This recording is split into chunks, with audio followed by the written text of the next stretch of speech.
They didn't even let Earth speak.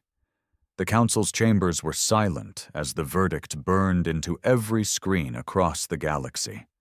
Humanity is hereby expelled from the galactic Concord. No vote, no defense, no trial. The image of Earth's envoy, Admiral Dren Halveth, standing rigid in his formal blacks, fists clenched at his sides, was broadcast across the outer colonies.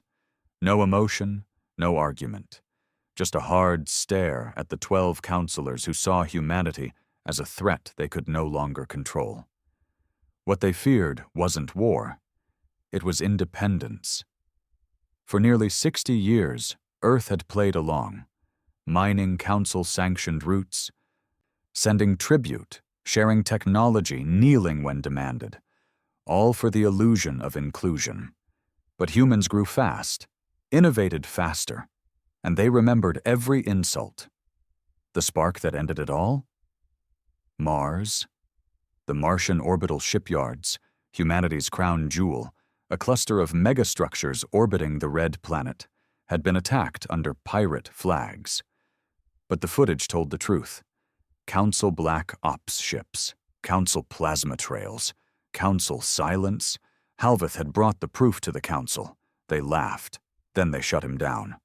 One counselor, a reptilian highborn from the Harn Dominion, said it plain. You build too fast, breed too loud. You think war is in your bones, and we can't have that here. So they cut Earth off. No wormhole access, no trade, no diplomatic protections, no rights. Exiled. Back on Earth, the reaction was split between fury and silence. The old politicians panicked. They talked of appeals and rebuilding trust. But Halveth didn't wait. He resigned from the diplomatic corps and disappeared into the Pacific Deep Fleet yards. It took 2 years. 2 years of silence, of rumors, of dark fleets testing engines around Jupiter, of deep space recruitment calls pulling veterans from retirement and outlaws from hiding. No more ambassadors. No more appeasement. Project Forgeborn became more than a whisper. And then, in the void beyond Neptune, the first Armada unveiled itself. Black steel hulls, kinetic rail giants, pulse core cruisers with no council signatures, no codes, no compromise. Their first move wasn't war. It was the breaking of the gate. The Lagrange wormhole relay, Earth's last connection to council space, exploded in a ripple of quantum feedback and solar flare. The message was simple. We will not return as beggars. Halveth became a ghost to the stars. They called him the Iron Marshal, not a politician, not a dictator, just a commander. Cold, relentless. Brilliant. He formed the Triad Council. Himself, Admiral Karen, Fleet Command, and Director Eilrin, Industrial Logistics. No democracy, just efficiency. Every colony voted, not for leadership, but for purpose. Earth's new doctrine was carved into steel. If we are feared, let it be earned. If we are hated, let it be for victory. We were cast out. Now we conquer. The first test came at Ganthy Prime. It was a mining world, half owned by Earth before exile. After the expulsion, the Council gave it to the Elar Dominion. They sent in mercenaries, slaughtered the human miners who refused to leave, and posted a single warning. Council law reigns here. 3 Earth ships arrived. No insignias, no warnings. They didn't negotiate. Orbital cannons tore through the Elar platforms. Drop pods screamed through the atmosphere like iron comets, delivering zero-G infantry in black exoframes. 12 hours later, the colony was back under Earth control, and the message was broadcast system-wide. Council law does not reign here anymore. They renamed the system Vindica, Latin for vengeance. As Earth expanded, something darker took root. Boys grew up not with stories of peace, but of betrayal. Recruitment didn't beg, it promised. A life in the Armada meant power, legacy, justice. Earth stopped exporting goods. It exported war. The Council called them pirates, then terrorists, then extremists. They refused to call them what they were becoming, a rival empire. And still, Halveth didn't speak. He didn't posture. He didn't boast. Every system they took, every station they seized, every trade route they shattered, it was done with silent, brutal precision, not for peace, not even for revenge, for dominance. Because Earth had learned one thing from its exile: diplomacy is a game for the weak. It began with silence again. After the fall of Ganti Prime, or Vindica, as it was now etched into Earthfleet records, the Council said nothing publicly. But behind locked channels, panic erupted. The humans weren't supposed to fight back like this, not with coordination, not with that level of firepower. Earth's last known shipyards were thought primitive. Mars had been their cap, not their core. But the Forgeborn Armada was evidence of something else, something the Council never predicted. They didn't just exile humanity, they freed it. Without trade pacts, without quotas, without diplomats groveling for permissions, Earth turned inward, into itself, into fire. By the time Ganti Prime fell, Halveth had already mobilized a second wave. 10 battlecruisers, dozens of destroyers, troop carriers hardened for orbital drops into atmosphere. Not for show, not for defense, for war. The next target was strategic, not symbolic. Alzan Rift, a border zone between the Alari Syndicate and the Archel Theocracy. Technically neutral, but the Rift's asteroid belts were home to a Council-run refinery, one that processed quantum ore mined from the upper spin fields of the dead gas giant, Kara 7. Human slaves worked there, quietly, forgotten. The Council never admitted it outright, of course. They used words like debt servitude and contract laborers. But chains were chains, and some of the workers still had Earth dialects in their mouths. Halveth sent a simple directive: burn the refineries, extract the people, no negotiations. It was done in 4 hours. 2 of Earth's warships used their forward kinetic rails to push asteroids toward the main facility, raw chunks of iron and frozen ammonia, and let gravity and mathematics do the rest. The impact shook the entire field, vaporizing shields, buckling scaffolds, snapping orbit stabilizers like twigs. Then came the boarding teams. Men and women in reinforced void suits with rail pistols and shoulder-slung breachers, silent, coordinated, efficient. Not a single human worker was left behind. A message was broadcast again, not to the Council this time, but to every outer colony. Humanity protects its own. That phrase would be painted on armor plates, inked into skin, whispered by colonists in bunkers and forgotten outposts. Earth was no longer pleading to belong. Earth was building something new. In the shadows of Saturn's rings, in the old orbital shipyard labeled Argent Hold, the second wave of construction began.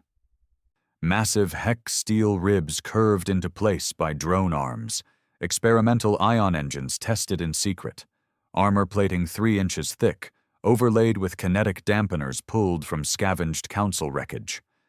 Halveth stood aboard the observation deck of the Vindicator, his command ship, still scarred from Ganti Prime, but stronger than ever. Admiral Charon entered, boots echoing in the steel corridor.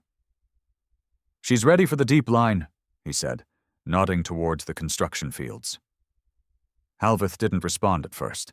His gaze was fixed on the newest vessel being assembled, a dreadnought class, the first of its kind, Earthborn, unregistered. Unforgiving. "What are we calling her?" Charon asked. Halveth turned finally. Judgment. Far from Earth, the Council finally moved. A fleet of 30 ships, led by Admiral Tith of the Archel Theocracy, launched toward Vindica. Not to reclaim it, they knew better, but to send a message, a display of force. They deployed diplomatic probes ahead of them, broadcasting in every known language, cease expansion or face destruction. Earth Fleet intercepted the message and sent no reply. The Council didn't understand. Earth had changed. The weakness they once mocked had been boiled away. There were no politicians to threaten, no embargoes to enforce. And when Admiral Tith's fleet reached Vindica space, they found a trap. The human ships were already gone, purposefully abandoned orbiting stations, stripped hulls floating like debris. The Council fleet moved in to occupy. That's when the judgment arrived. It dropped from FTL like a thunderclap. No warning, no negotiation.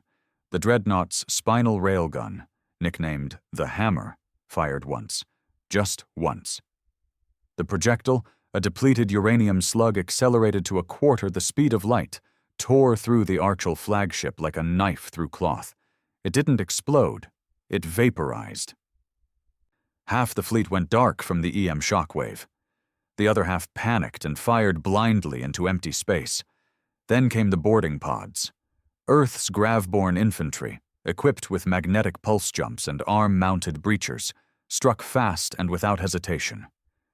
They didn't leave a single enemy bridge officer alive. Admiral Tith's corpse was found floating near his escape pod, helmet shattered, blood crystallized into a silent scream. Earth's casualty count, 14. Council, 11,000. Back on Earth, Halveth watched the data roll in. The footage, the fleet diagnostics, the kill reports, no smiles, no celebration. He didn't want applause. He wanted momentum. The colonies began to shift. Outposts that once declared neutrality began pledging loyalty to the new empire, not for glory, but for safety. Earth offered something the Council couldn't anymore: order with a spine. The banners began to change. No more blue globe of the old EarthGov, but a black circle crossed by silver lines, symbolizing dominance over orbital space. The new empire wasn't democratic. It wasn't a republic. It was something else: hard, disciplined, ruthless when required, loyal when deserved.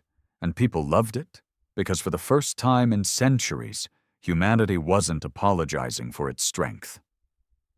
Halveth kept his circle small. 3 voices guided the empire. Admiral Karen, his closest war commander, old, scarred, and cold-eyed. Director Eilrin, master of logistics, engineering, and the economic engine of the empire. And Ren Halveth, his son, commander of the Black Clade, Earth's elite intelligence and shadow operations corps. Ren had grown up in exile, born 2 years after the Council's verdict. He'd never lived in a galaxy where Earth begged for peace. His first kill had come at 16, a Council spy attempting to sabotage a coolant pipeline in Titan's foundries. He didn't hesitate. He never did. One night aboard the Judgment, Halveth summoned them all to the war chamber, a circular room of black glass, holograms humming softly, stars spinning across the dome above. "We've secured the outer rings," Eilrin began, tapping a control node. "Refineries in Sector 3 are running at 118% capacity. Recruitment is steady. Volunteers now outpace resources." Karen nodded. "We need to push into the inner systems. The Council still holds choke points near the Veil corridor. We break that, we isolate 9 races." Halveth listened. Quiet, unmoving. Then he turned to his son. "Report." Ren activated his side of the table. A new projection appeared, the Council Citadel, deep in the heart of Orius Prime. A megastructure the size of a moon, housing the central governance, fleet command, and the cultural archives of a dozen species. "I've infiltrated 3 sectors. We have agents in their administrative networks. No full control and yet, but enough to cause confusion." "Then do it," Halveth said. Ren looked up. "Cause confusion or light the fire?" There was silence. Halveth gave his answer with a single nod. Wren smiled. Cold. Calculating. Gone was the boy who once asked why the council hated them. What remained was a weapon forged in exile. The fire came quickly. A blackout across half the council citadel, false alerts in their command grid, sabotage in 3 jump gates, and a single message broadcast in the council's native tongue. The exiles are at your gates.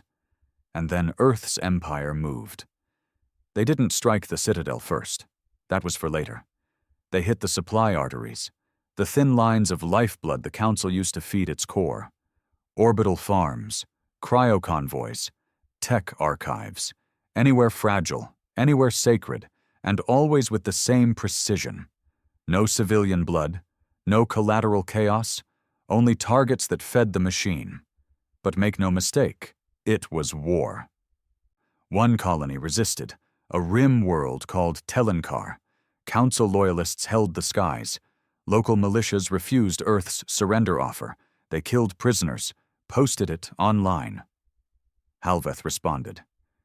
The Judgment deployed a prototype, the Wraith Protocol, a kinetic orbital disruption strike that fragmented the planet's upper crust without fully shattering the core. Cities fell into sinkholes. The atmosphere darkened. Fires spread. In 36 hours, the planet was dead. No message was broadcast. Only silence. That was enough. And still the Council refused to say the word, to acknowledge Earth not as rebels, not as pirates, but as an empire. They tried to unify. Too late. Their species were fractured. Too long had they relied on bureaucrats and blind belief. Earth had made itself hard because exile had demanded it. In every sector they touched, humans came not just with ships, but law. A new order. Brutal, yes, but clear, efficient, honorable in its own steel and fire way, and it all led to one final decision. Halveth stood before the Triad once more. "The Citadel," he said. "It ends there." They all nodded. Earth was ready, and the stars were watching. The operation was called Ash Crown. It had no public announcement, no rallying speeches, no theatrics. Earth didn't operate on symbolism anymore, only outcomes. At exactly 0400 standard hours, the Judgment, Halveth's dreadnought, jumped into the staging field near the dead moon Vetrax 5, along with the rest of the Crucible Armada. Over 200 vessels of varying classes floated in silence like an iron ocean. No signal traffic, no ceremony, only final checks, weapon alignments, launch sequences sinking across thousands of bridge crews. Every ship had the same directive. Strike the Council Citadel, cut out the core, do not hesitate. For years, the galaxy had whispered about Earth's rise. Some still doubted. Some still believed it was all posturing. But that was about to end. Because now, Earth wasn't coming to negotiate. Earth was coming to end the war the Council started. Inside the war chamber of the Judgment, Halveth stood alone. The lights were low, holograms flickering in quiet cycles, systems blinking across maps of the Orius Prime system, the cradle of the Council's power. He wasn't a young man anymore. His hair had silvered at the temples. Lines etched his eyes from decades of cold focus, not regret. But his posture hadn't changed. He still stood like the naval commander who watched his people get exiled and said, "Never again." Karen entered behind him, his expression as grim as always. "Fleet formation is locked. We move on your word." Halveth nodded once. "Bring in Wren." 10 minutes later, his son stood across from him, armored in black ops plating, a modified void harness with neural relay nodes glowing faintly across his spine. No medals, no rank insignia.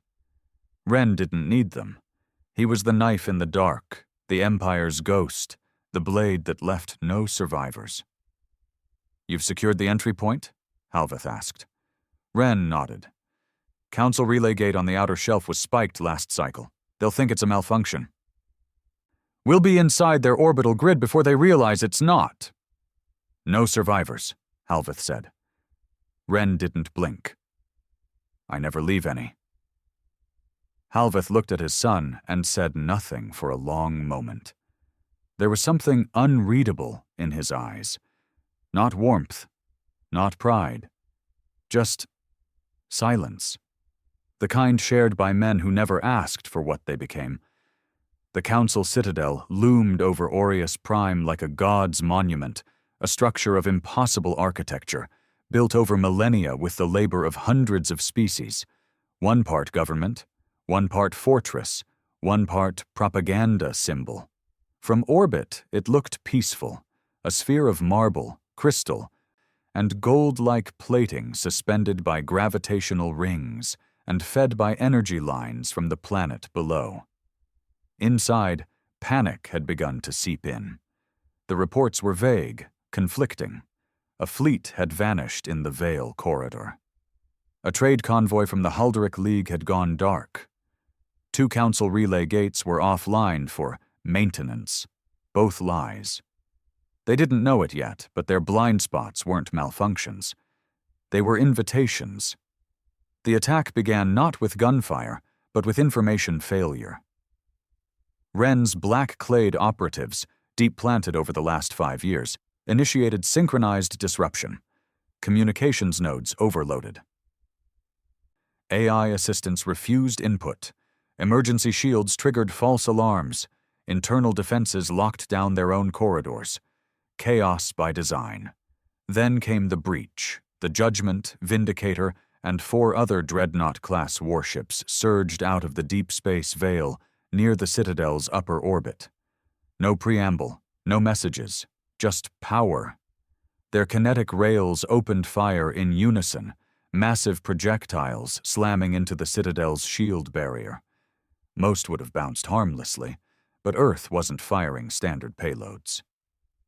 They were firing pulse-chained penetrators, weapons designed not to explode, but to collapse localized gravitational fields on contact. It wasn't brute force, it was physics weaponized. The Citadel's shield flickered once, then caved. The second volley shattered the outer lattice, sending pieces of gold plating spiraling into the atmosphere like burning confetti. Then came the drop pods. Thousands of them. They rained from orbit like a metal storm, punching through the Citadel's hull, embedding like nails into bone. Each one carried Earth's elite infantry, Gravborn, Iron Vestals, and Void Line commanders, soldiers trained not for victory, but for extermination. No more negotiations, no more surrender. Every squad had the same order. Take the central spire, kill anything that resists. Inside the Citadel, panic bloomed into blood. The Council Guard, dressed in ceremonial blues, armed with archaic pulse spears and energy shields, were crushed in the first hour. Earth's troops moved room by room, floor by floor, erasing resistance with precision fire and cold brutality. Wren led the strike team into the council chambers, that opulent, dome-ceilinged hall where Halveth once stood to be judged. Now the great banners of the 12 council races lay burning. Statues were shattered, gold seats overturned, smoke curled through the air, thick with ash, and the copper stink of spilled blood. 3 councillors remained, huddled near the dais, all highborn, all useless. Wren approached them like a shadow. One, a tall, 6-eyed Ilari matron, raised her hand. "Please," she whispered. Wren didn't speak. He drew his sidearm, a compact rail pistol, and shot her through the skull. The second tried to run. The third tried to pray. Neither finished. Outside, the battle turned from assault to cleansing. Earth's forces flooded the station, shutting down life support in sealed wings, collapsing airlocks, setting thermite charges in engineering cores. Not indiscriminate slaughter, just cold removal of threats. Those who surrendered were detained. Those who fought died fast. On the bridge of the judgment, Halveth watched it all unfold in real time. No emotion touched his face. Karen approached. "The Citadel will fall in 20 minutes. Halveth gave a single nod. "Transmit the final message." Karen hesitated. "Are you sure?" "Yes," Halveth said. "It's time." The transmission went out across all known Council frequencies, hijacking trade routes, military channels, even civilian networks. Every screen, every comms array, every datapad across the galaxy lit up with a single feed. Halveth stood in full uniform, the council chambers burning behind him. He looked straight into the camera. "You cast us out. You thought we would die quietly. You made Earth your scapegoat, your servant, your sacrifice. And now, we return not as diplomats. We return as rulers." He paused, letting the silence hang like a blade over the galaxy's throat. "The Council is dead. Your laws are dust. The age of submission is over." He stepped forward. "You will either join this new empire, or you will vanish. We do not beg. We do not ask. We do not forget." The feed cut out. Galaxies watched in silence. Some wept, some cheered, some prepared for war, but none doubted now. Earth had arrived. Back in the Citadel's upper vault, Ren walked through what was left of the cultural archive. Ancient scrolls, data crystals, and sacred artifacts had been torn apart during the siege. He picked up a fragment of a council treaty, the same treaty Earth had once signed to gain entrance, decades ago. He looked at it, then dropped it into the flame beside him. "History," he muttered, then walked away. Later, Halveth stood over the central spire, the council throne now melted down into raw metal. He looked out at the planet below, Orius Prime, still untouched, still watching, still defiant. He didn't order its destruction. Not yet. Let them see the sky for a little longer. Let them know who owns it now. Victory doesn't echo like a song. It hums like a machine. Cold, efficient, constant. The Council Citadel was now under Earth's full control.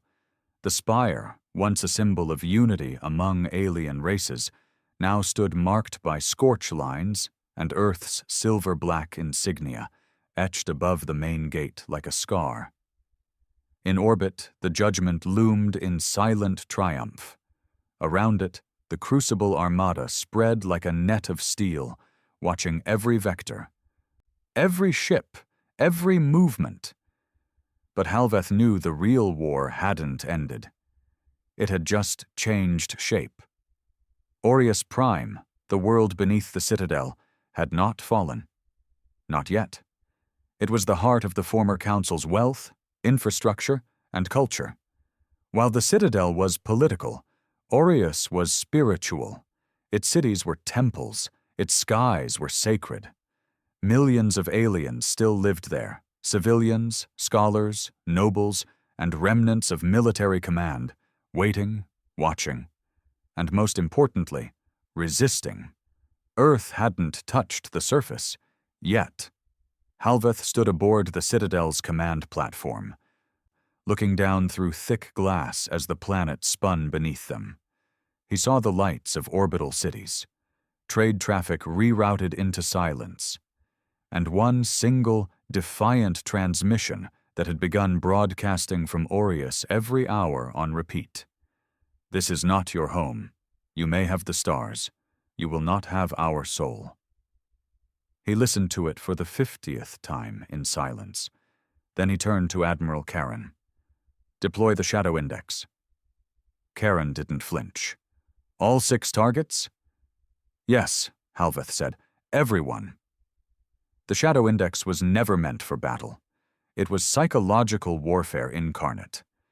Each index team consisted of intelligence operatives, ex-Black Ops personnel, and socio-political engineers trained in information collapse, subversion, and strategic chaos. No flashy attacks, No orbital bombardments. They didn't destroy cities. They turned them. The teams landed on Orius Prime, disguised as ex-Council refugees. Within days, they were integrated. Within weeks, they had mapped local resistance leaders, communication hubs, and ideological fault lines. And then the real work began. Sabotage disguised as technical failure. Assassinations passed off as internal purges. Fabricated broadcasts of resistance leaders betraying their own people. Whispers of hope twisted into rumors of betrayal. One by one, the defiant cities began to eat themselves. Earth didn't conquer Orius with ships. It did it with paranoia.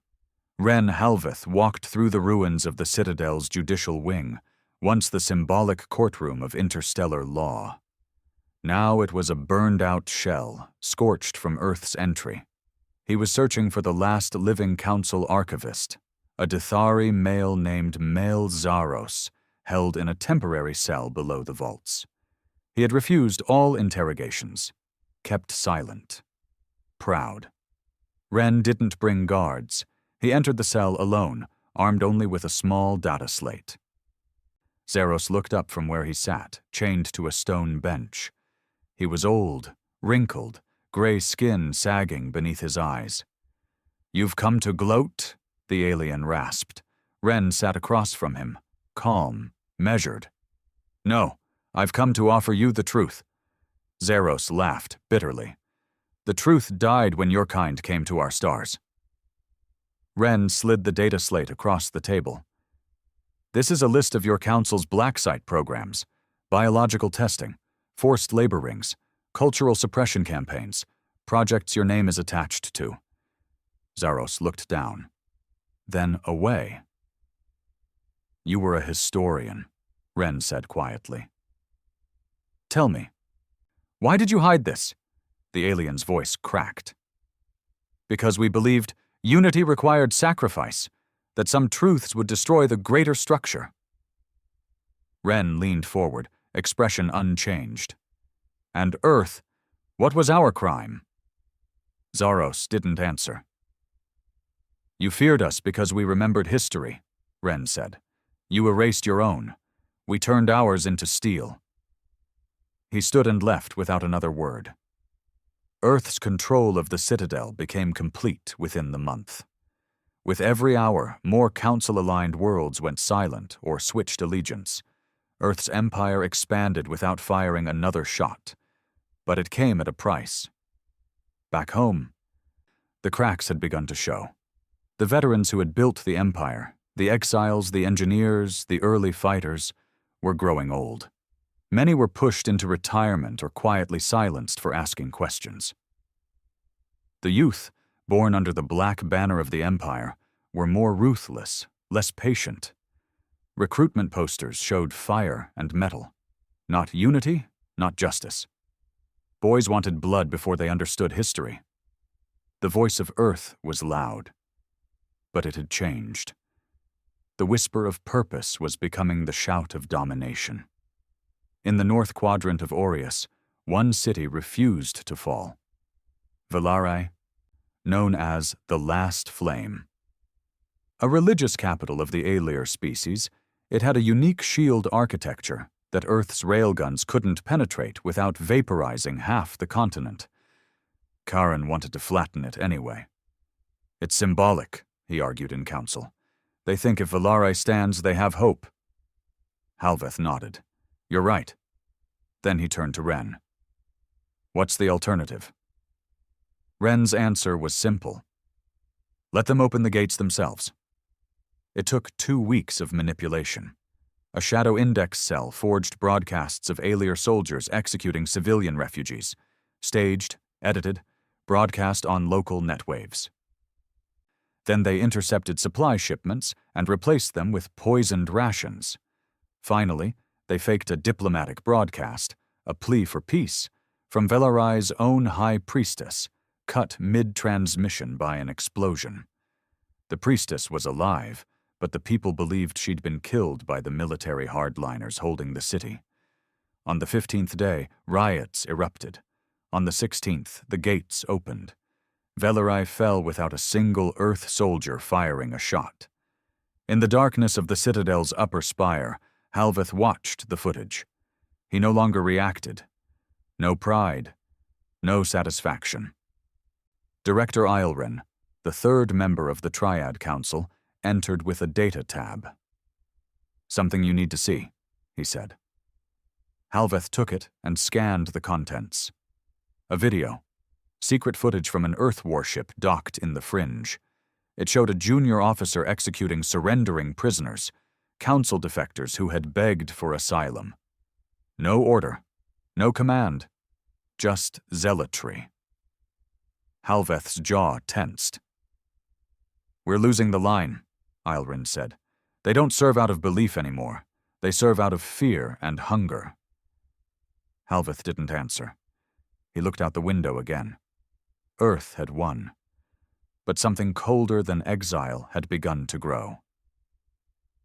The Triad convened for a private session in the Citadel's deep chamber, once the Council's private war-planning room. Halveth sat with Karen and Eilrin. The mood was heavier than it had ever been. "This empire is not what we set out to build," Eilrin said. "It's what was necessary," Karen replied, unmoved. "The galaxy doesn't understand mercy. They understand strength." "Strength without direction becomes rot," Eilrin snapped. Halveth raised a hand, quieting both.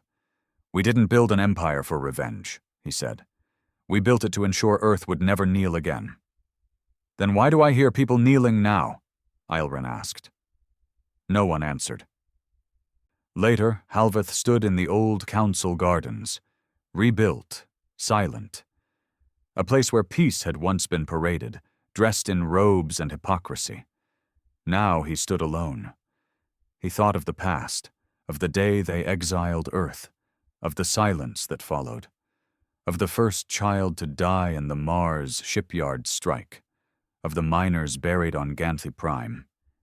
He remembered why they started. But memory doesn't hold back empires. Only men do. And he was starting to wonder if he still could. The first act of rebellion wasn't military. It was a refusal to broadcast the anthem. A small frontier world, Theos 9, once a mining outpost under Council dominion, had pledged itself to Earth within days of the Citadel's fall. Its population was 82% human, descendants of exiles, slaves, and those who had never even seen Earth. But when Earthfleet's cultural directive demanded all colonies air the new imperial anthem every cycle, Theos declined. They didn't issue a protest. They simply didn't press play. To the High Command, it was a minor glitch. To Halveth, it was something else. "Send a Clarion fleet," he ordered. "No violence, just presence." Karen disagreed. "Presence invites defiance. I'd rather see their broadcast center vaporized." Halveth gave him a hard stare. "You win hearts with fire." "But only for a while. We don't rule a graveyard." But as he gave that order, even Halveth knew the truth. The idea of Earth, the belief that had driven the Empire's rise, was becoming a myth even to its own people. Meanwhile, Ren Halveth sat in the underlevels of the Citadel intelligence hub, watching a surveillance loop of the soldiers on Theos. Most were loyal. But the youth? The officers born after the exile? They didn't speak like the old guard. They didn't reference the exile. They didn't wear the black uniform with reverence. They wore it for power. "You see it too, don't you?" came the voice of Commander Terek. Ren's second in command. A hard man, younger, sharper around the edges, the type who spoke with certainty because silence bored him. "They don't fight for survival," Terek continued. "They fight for medals, promotions. The chain is cracking, Ren. Earth's not a cause anymore. It's a uniform." Ren turned away from the screen. "The moment we let children wear the same crest we bled for, we stopped being feared," he said. Terek raised an eyebrow. "So what now?" Ren looked towards the deep space feed of Theros, paused on a moment showing children running through the streets, laughing, alive, unaware of the tension building around them. He didn't answer. Back in the Citadel, Halveth stood before a new problem: the first assassination attempt. A junior logistics officer from Earth's own fleet had tried to plant an explosive under a transit rail. The explosion killed 6 engineers. The officer was captured, interrogated, tortured. His final words were broadcast through every secure channel. "We didn't build an empire, we built a cage, and I refuse to serve it." His death wasn't mourned, but it echoed. Halveth walked through the wreckage site that evening, alone. His boots echoed in the silence. The metal walls bore scorch marks and blood spatter. The smell lingered: copper, ozone, cooked flesh. He found a small medal in the debris, a service commendation, scorched but intact. It bore Earth's eagle and spire emblem. He stared at it for a long moment, then dropped it into the ash. Eilren, the last member of the Triad Council, requested an emergency meeting. "We're accelerating into collapse," he said, pacing the floor. "The more we control, the less we inspire. You promised survival. But they want something else now." Halveth was silent. Eilren pressed harder. "Do you want to be Caesar, Dren? Because this ends the same way. People cheering while they slide the knife." Karen scoffed. "Let them try." But Halveth didn't answer either of them. Instead, he turned to the central holomap, the Empire glowing red across half the galaxy. He zoomed in on Earth itself. Still quiet, still loyal. But for how long? In secret, Halveth called for Ren. They met in the old tactical vault beneath the Citadel, the place where Halveth had once stood, humiliated by the Council's decree of exile. It felt poetic now, fitting. "You've been quiet," Halveth said. Ren didn't deny it. "There's nothing worth saying that won't be used against us." Halveth studied him. "Do you still believe in it?" Ren looked up. "In Earth? Yes." "In what we've made of it?" He shook his head. "We built a weapon so strong we forgot why we forged it." Halveth crossed the room, placing a hand on a terminal. The screen flickered, showing the Theos outpost, children running, soldiers watching from guard towers. "They don't remember the exile," he said. "They don't remember what it cost." "That's not their fault," Ren replied. "It's ours. You kept them safe, and now they want more than survival." Halveth turned. His eyes were tired. "So what do we give them, Ren? Freedom? Democracy? The same mechanisms that failed the Council?" Ren was quiet for a long time. Then he said, "Maybe not. But we give them a choice." That night, Halveth walked the halls of the Citadel alone. He saw the banners. He saw the soldiers, young, laughing, indifferent. He saw officers issuing commands with no understanding of what those orders cost in blood. And then he stood before the old Council mirror, an ancient relic from the first galactic accords, a reflective obsidian wall carved with every founding race's symbol. Earth's wasn't on it. He reached out, touched the black stone, and for the first time in years, he felt tired. Not physically, not politically. Soul tired. Elsewhere, in the deep archive servers, a movement began to stir. A whisper, a phrase. The exile's return. It wasn't Earth propaganda. It wasn't rebellion. It was a reminder, a coded message passed between soldiers, engineers, even AI subroutines. A reminder that the dream had become the very machine it once fought. And then, it happened. Theros 9 declared neutrality. Their governor, human-born, council-educated, announced that the world would no longer broadcast Earth's anthem, nor the Council's, nor anyone's. "We are tired of being someone else's flag." There was no rebellion, no soldiers in the streets, just silence and refusal. Halveth received the transmission on a private channel. He watched the governor speak with calm, unwavering eyes. He was barely 30. Sharp. Educated. But what struck Halveth most was this. He sounded exactly like he had, decades ago, before the exile, before the Empire, before the war. Karin demanded retaliation. "Glass the colony," he growled. "We can't allow hesitation to metastasize." Ilrin refused. "We kill civilians now and it's over. The illusion breaks." Halveth didn't speak for a full minute. Then, quietly, he said, "We won't glass Theos. We won't arrest them. We'll let them speak." The room froze. "You're opening the floodgates," Karin snapped. "You'll lose the galaxy." "No," Halveth said. "I'll remind it what we are." He turned to Ren. "Go to Theros, alone. No fleet. No message. Just you." Ren nodded. He understood.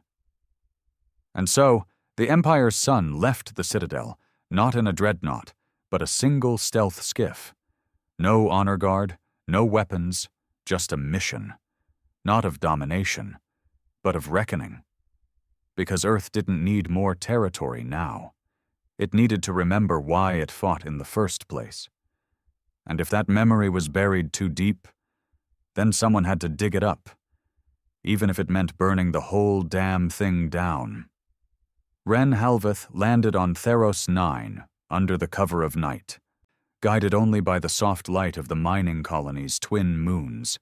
No honor guards, no banners, just a single black skiff sealed in stealth tech and an ID code stripped of rank.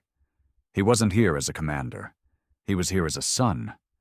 The colony was quiet, not silent from fear, but from stillness, like a place holding its breath. Streets were clean, but not sterilized.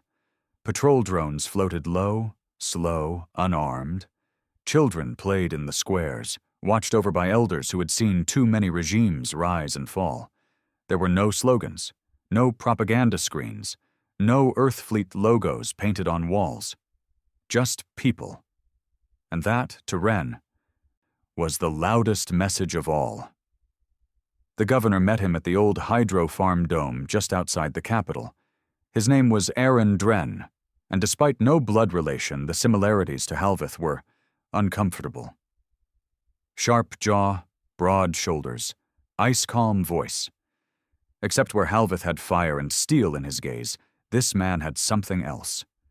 Resolve without ambition. "You're late," Aaron said, not rising from his chair. Ren smirked.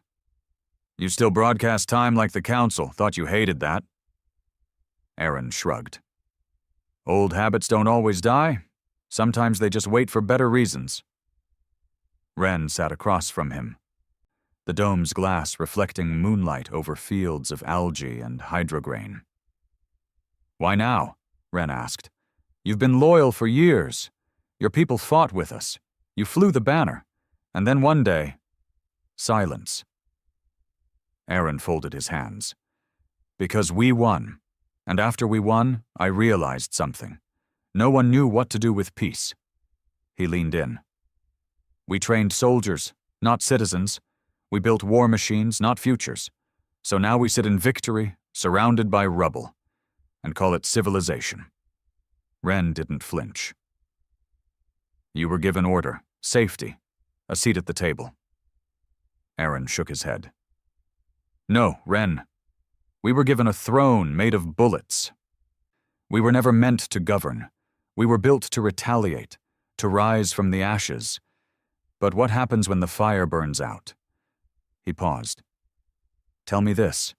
What's Earth now? A planet? A system? A myth?" Ren didn't answer, because he didn't know anymore. Back on the Citadel, Halveth stood before the old council chamber, now converted into the Imperial Tribunal. The banners of the council races had been replaced by Earth's seal. A long black flag hung behind the central throne, his throne, though he never sat on it. He hated the thing. Karin stood at his side, voice low, tone firm. Ren's soft. "You knew that when you sent him." Halveth turned sharply. "He's not soft. He just remembers what we fought for. Karen didn't back down. He remembers a version of it, one that no longer applies. Empires aren't made of memory, they're made of teeth. Halveth said nothing, but his silence carried weight. Ren spent 3 days on Theros 9. He met with miners, educators, ex-soldiers. None were angry, none rebellious. They simply opted out. "We aren't against Earth," one woman told him. "We're just no longer willing to pretend that what you've built is still about us." He asked, "Then what is it about?" Her answer was simple. Control. On the 4th day, Ren sat alone in his skiff, composing a message. He recorded it in silence. No military phrases, no encryption. Just his face, his voice, his words. "This is Commander Ren Halveth, son of Dren Halveth. I was born into exile, raised by warriors, trained by those who lost everything. I believed in Earth, in our rise, in our vengeance. But vengeance is not a future. It's not a flag. It's a noose." He paused. "If we continue like this, we become the very thing we overthrew. So I offer a different path. Not rebellion, not civil war. Choice.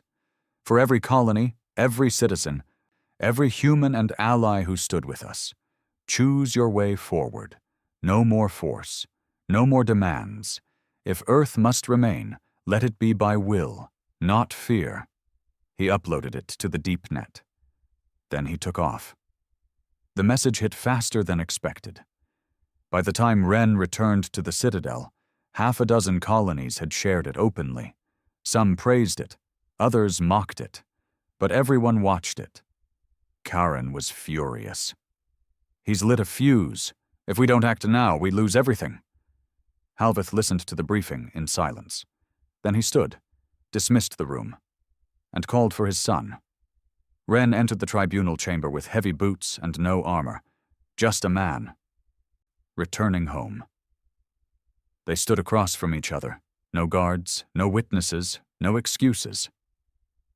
"You spoke as if I were dead," Halveth said. "You act like you're already buried," Ren replied. Silence. "You gave them fear," Ren continued, "and they obeyed. But now they're waking up. And you can't lead the awake with the same tools you used to command the desperate." Halveth stepped down from the platform. "What would you have me do? Apologize? Dismantle the fleet? Hand the Citadel back to a corpse of a council?" "No," Ren said. "You pass the torch, or you die clutching it, and burn everything with you." Another pause.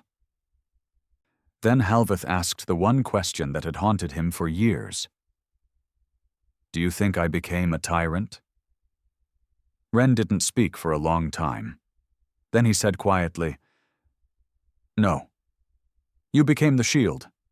But now the shield is crushing what it was meant to protect." Later, Halveth stood alone on the observation deck. Earth hung in the distance, just a speck, really. But to him, it was everything. The land that raised him. The soil his parents died defending. The home that never once heard "I'm sorry" from the council that exiled it. And now, his empire was spinning in his hands, too powerful to hold gently, too fragile to crush. He knew what came next. The choice.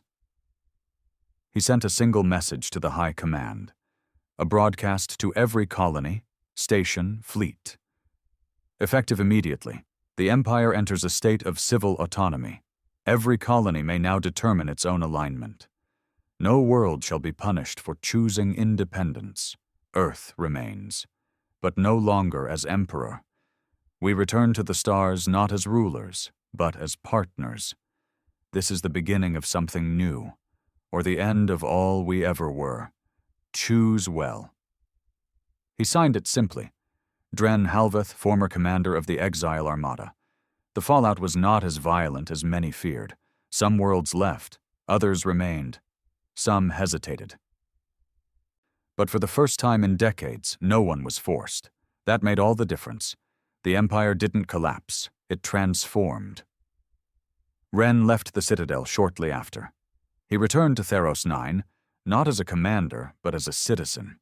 He farmed, he taught, he became a name in stories, the man who helped the Empire survive by giving it the one thing it never expected: a second chance. Halveth retired to a station in Mars orbit. No ceremony, no grave, just a window where he could see the planet that never stopped fighting. And sometimes, on quiet nights, he would smile just a little, knowing Earth didn't win because it conquered. It won because, in the end, it remembered. 3 years later. The black flags no longer flew over every station. Where Earth's symbol once stamped across every deck plate, there were now dozens of new crests, banners, and colony sigils. Some peaceful, some militant. The Empire hadn't died, but it had fractured. Dren Halveth's final broadcast had created a world without chains. But when you break a chain, you don't always get freedom. Sometimes you get pieces sharp enough to cut again. Out in the fringe, beyond the Veil corridor where Council Scouts once vanished, something stirred. A fleet, unmarked, silent.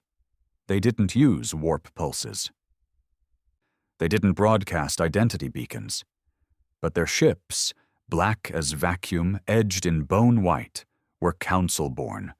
Worse, they were purest, survivors, radicals, the ones who never accepted Earth's rise, the ones who believed that the human race was a virus that had infected the galaxy with chaos, rebellion, and ambition. Their doctrine had a name now: the Clean Reclamation. And they only had one goal: burn everything Earth touched. Ren Halveth didn't learn of them from an admiral or a diplomat. He found out from a girl missing her mother. He was teaching a civic course in the Theros 9 Academy when she raised her hand. Her name was Lysa. 9 years old, hair tangled, curious but angry in that quiet, shattered way. "My mother went off-world," she said, "to help with rebuilding on Karthus, but the freighter never came back. Can you find her?" Ren gave a polite answer. One meant to comfort, but the name, Karthus, stuck in his head. He checked after class. The entire colony had gone dark. No alerts, no distress, just nothing. Within hours, Ren was airborne again. Theros 9 didn't have warships anymore, but he still had a few favors left to cash in. One of them was an old infiltration corvette docked at a derelict hangar, a relic of the Shadow Index, unregistered and off-grid. He left at midnight. Destination: Karthus Drift. Meanwhile, in the political halls of New Earth Unity, the administrative faction that had inherited most of the Central Empire's infrastructure, chaos brewed, reports of attacks, supply lines cut, disappearing convoys, silence from outer world beacons. The Prime Advisor, a woman named Elena Vash, reviewed the reports with a grim frown. "We're bleeding from the outside in," she muttered. Her aide cleared his throat. "Could be pirates." "No," she said, eyes sharp. "Pirates leave bodies. Wreckage. Transponder signals. This is surgical. Coordinated." Then she said the words no one had said out loud since Halveth stepped down. "Someone wants the war back." Karthus Drift was a small colony of about 80,000, primarily terraformers and orbital miners, scattered between the planet and its twin moons. When Ren dropped out of stealth range, the silence hit him immediately. No chatter, no beacon, no lights. His Corvette scanned for life signs. None.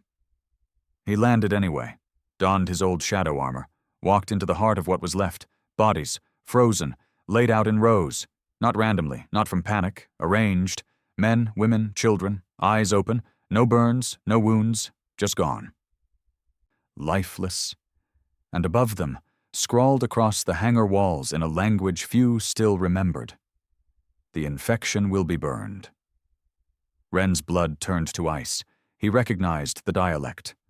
Archel High Script, the old language of the Council theocracy, not dead after all. He returned to orbit, pinged New Earth Unity with priority clearance. But before he could send full footage, the corvette was hit.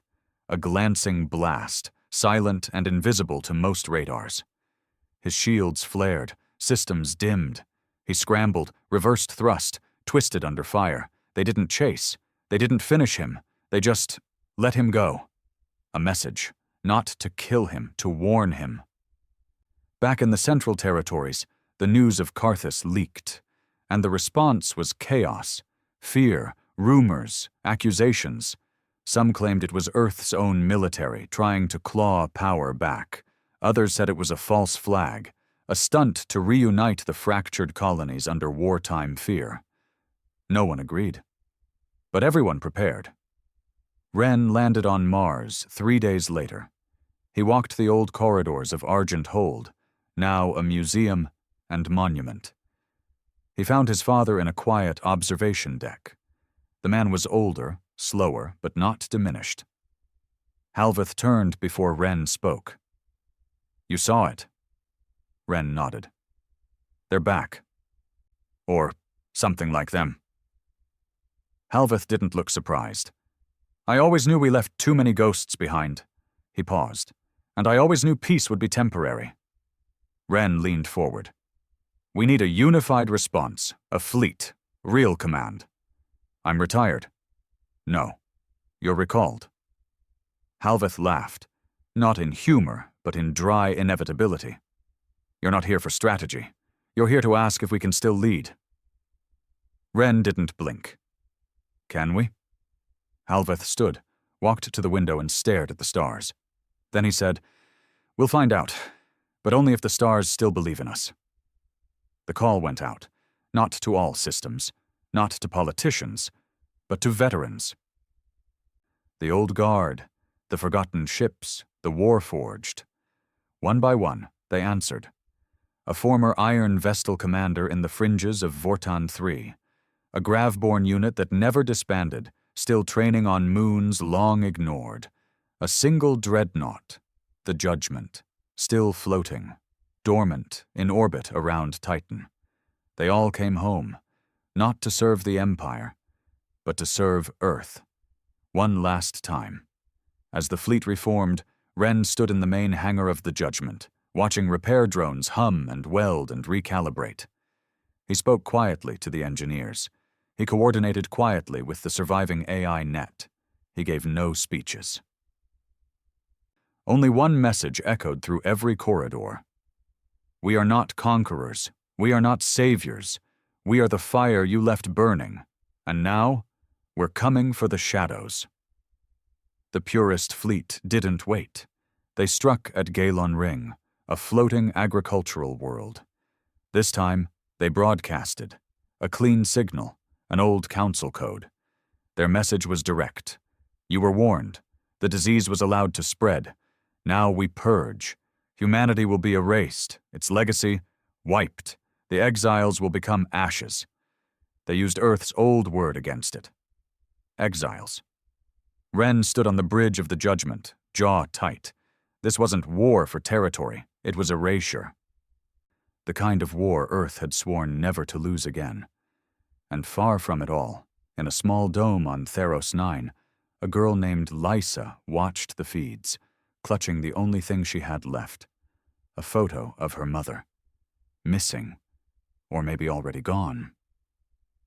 And as the stars above her darkened again, she whispered, "Please, win."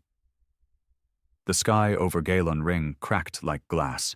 Dozens of orbital mirrors, once used to reflect artificial sunlight over the agriculture platforms, shattered in synchronized bursts.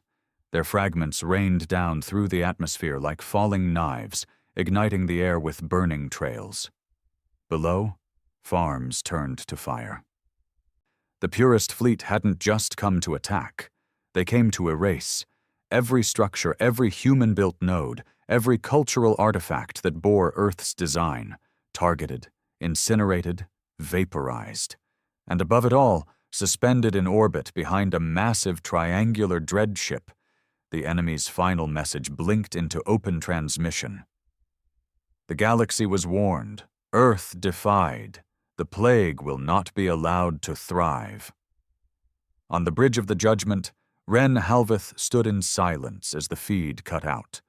Around him, the war-forged bridge officers ran silent operations, vector analysis, shield calibration, countermeasure loading. No one spoke unless they had to. No one asked if they would win. They knew this wasn't about victory anymore. This was about stopping extinction. Halveth stepped onto the bridge behind Ren. His face was older, lined deep, his breath slow but his spine still iron straight. The two men didn't need a speech, not now.